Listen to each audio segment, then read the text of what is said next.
최상병 사건 수사 외압 의혹을 받고 있는 유재은 국방부 법무관리관이 오늘 오전 공수처 조사에 출석했습니다. 지난해 8월 박정훈 해병대전 수사단장이 유 관리관 등을 공수처에 고발한 지 약 8개월 만입니다. 박정훈 대령은 각각 혐의 사실 빼고 사실관계는 보고서에 넣어라 이렇게 전화가 왔다고 하는데 어떻게 좀 생각하세요? 저 오늘 성실히 답변 드릴 거고요. 네, 조사기관에서 충분히 밝힐 겁니다. 사건의 핵심 국면마다 등장하는 유 관리관은 크게 두 가지 의혹을 받고 있습니다. 먼저 최상병 사건 조사와 관련해 혐의자와 혐의 내용을 다 빼라며 박 전 단장에게 수사 축소를 지시했다는 의혹입니다. 유 관리관은 박 전 단장과 지난해 7월 31일 처음 통화했는데 이날은 최상병 사건 조사 결과를 보고받고 결재했던 이종섭 당시 국방장관이 하루 만에 사건의 경찰 이첩을 보류하라고 태도를 바꾼 날입니다. 박 전 단장은 유 관리관이 다음 날인 8월 1일에도 혐의자를 빼라는 등의 압박을 했다고 주장합니다. 유 관리관은 경찰로 넘어간 최상병 사건 기록을 국방부가 위법하게 회수하는 데 관여했다는 의혹도 받습니다.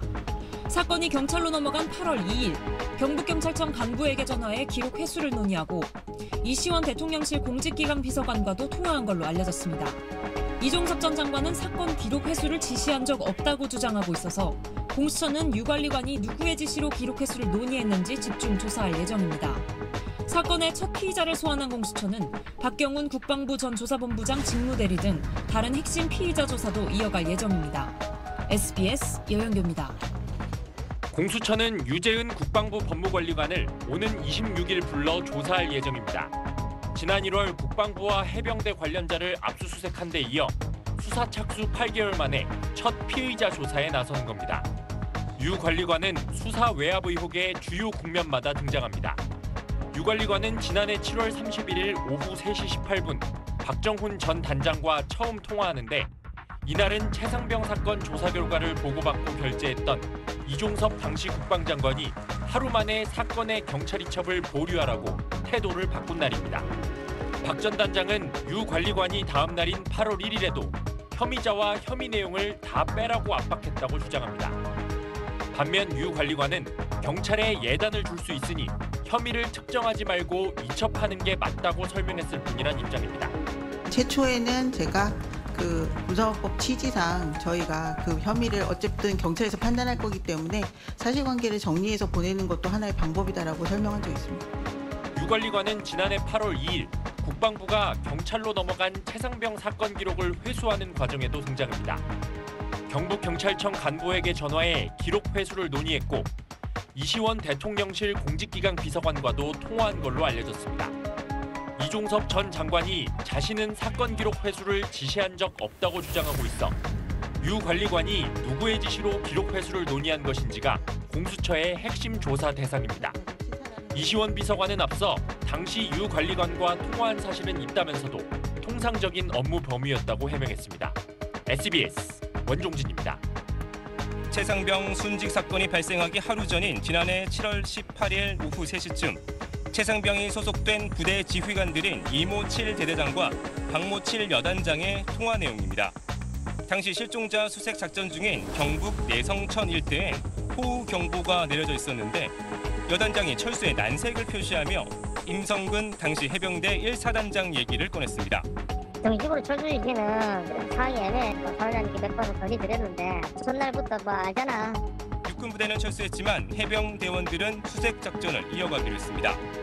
이 대대장은 여단 참모와 통화에서도 임 전 사단장의 발언을 전해들었습니다. 사단장님께서 옆에 계신데 정상적으로 하라고 16시까지인가라고 하라고 하셨답니다. 사단장님께서. 당시 현장 해병부대 작전 통제권은 임 전 사단장이 아닌 육군 54단장이 맡고 있었습니다. 정상적으로 진행하라 하면 그 자체로 작전 지속 명령으로 인식하는 계기가 된 것입니다. 이는 합참이나 제2작전사 단편명령에 육군 54단 작전 통제권을 침해하는 직권남용인 것이고 이 대대장 측은 전화 녹취록을 최상병 순직 사건을 수사 중인 경북경찰청에 제출했습니다. 녹취록 내용에 대해 임성근 전 사단장은 여단장이 육군 54단장에게 보고하고 승인을 받아 한두 시간 더 수색을 진행했다며 자신은 마침 여단장과 함께했어 조언을 구하는 부하에게 의견을 제시한 것뿐이라고 주장했습니다. 그러면서 여단장이 작전 종료 필요성을 자신에게 말하지 않았고 계속 수색하라고 명령한 사실도 없다면서도 어떤 의견을 제시했는지는 밝히지 않았습니다. SBS 최재영입니다.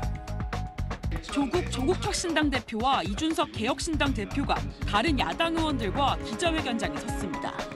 최상병 특검법의 신속 처리와 정부의 수용을 촉구하기 위해서입니다. 만약에 대통령 윤석열이 아니라 검사 윤석열이라면은 이 사건을 어떻게 바라보시겠습니까? 특검을 야당이 추천하고 수사 내용 브리핑이 독소 조항이란 국민의힘 주장도 반박했습니다. 과거 국정농단 특검 때 그 특검 수사팀장이 윤석열, 수사팀원이 한동훈이었어요. 그때 정기적으로 브리핑 다 했어요. 똑같은 조문이 저게 무슨 독소조항입니까? 4.19 혁명 기념식에서 이재명 민주당 대표와 조 대표가 총선 뒤 처음 인사를 나눈 가운데 민주당은 조국혁신당 등 야권이 공조에 나선 최상병 특검법뿐 아니라 전세사기 특별법 개정안, 이태원 참사 특별법 등 쟁점 법안을 이번 국회에서 통과시키겠다고 거듭 여당을 압박했습니다. 21대 국회가 반드시 매듭지어야 합니다.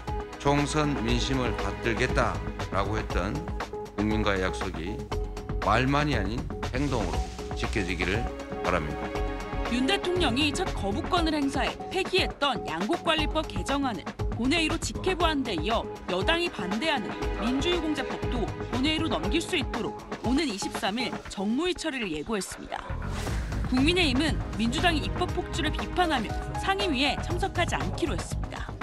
민주당은 다음 달 말 21대 국회 마지막까지 입법 강공을 이어간다는 방침인데 거야가 주도할 22대 국회의 예고편이란 해석이 정치권에서 나오고 있습니다.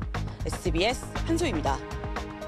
민주당 의원 116명이 최상병 특검법의 이번 국회 내 처리를 촉구하는 기자회견을 열었습니다.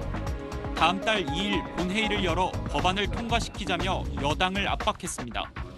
또다시 국민의 뜻을 거부하려 든다면 그때는 정말로 파국을 맞게 될 뿐입니다.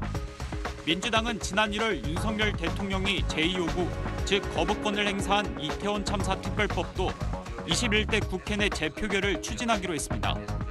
총선 압승을 발판 삼아 특검법과 특별법을 고리로 전국 주도권을 잡겠다는 의도로 해석됩니다. 최상병 특검에 반대해온 국민의힘은 일단 신중합니다. 출장 마치고 오시면 양당 원내대표하고 국회의장하고 또 만남이 있을 것으로 생각합니다. 여당 내에선 안철수 의원에 이어 조경태 의원이 특검법에 찬성 목소리를 냈습니다. 당과 우리 정부가 좀 더 국민들께 좀 더 겸손하고 여론을 좀 더 겸허하게 받아들이는 그런 게 좀 필요하다. 하지만 22대 의원들이 결정됐는데 21대 국회에서 처리하자는 건 다수당의 오만이다. 일단 수사와 재판을 지켜봐야 한다는 등 21대 국회 처리에 회의적인 반응이 이어졌습니다. 최상병 특검에 대해서는 긍정적인 입장입니다. 저는 22대 국회에서 이 일을 해결했으면 좋겠습니다. 절차적으로 일단 공수처나 경찰이 수사 종결이 안 돼 있어요. 안 된 상태에서 특검을 하자. 이거는 절차적으로 안 돼. 이거. 여야가 합의하지 못하면 김진표 국회의장의 판단에 따라 21대 국회 내 표결 여부가 결정될 전망입니다. 다만 이번 국회에서 처리가 무산된다 해도 야당은 다음 달 말 22대 국회가 개원하면 곧바로 재추진하겠다는 입장입니다. SBS 박찬범입니다.